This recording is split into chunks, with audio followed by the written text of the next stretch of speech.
La première session du panel a porté sur un peu les fondamentaux du genre. Donc il était question de revisiter le concept de genre et que beaucoup confondent avec la promotion de la femme ou l'intégration de la femme dans le développement, qui sont des anciennes approches.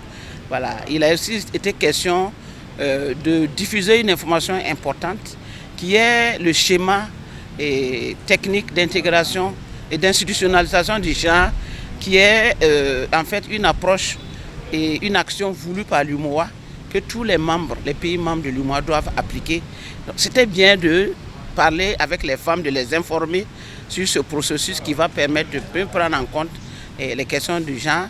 Et la dernière communication de cette première session a abordé la question effectivement de la prise en compte du genre dans les politiques macroéconomiques, notamment dans le PND Relance. Et ça a été une occasion pour ces femmes de connaître le contenu de ce référentiel.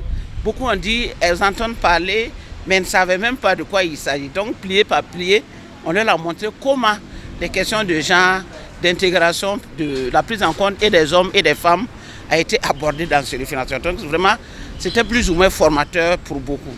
Et la deuxième session est venue sur le thème.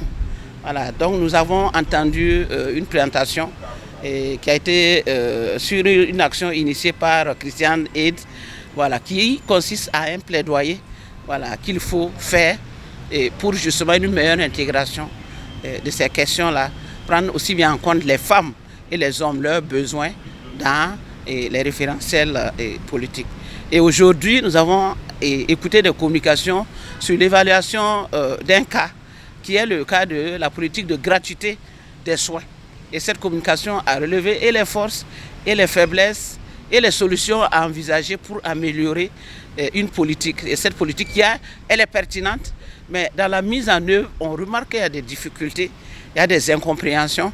Et donc des recommandations ont été faites pour qu'on communique mieux et que les femmes aussi sachent que en fait, c'est une politique à leur adresse parce qu'elle concerne les femmes enceintes, voilà, qui sont prises en charge gratuitement 42 jours après jusqu'à 42 jours après leur accouchement, et les enfants de moins de 5 ans.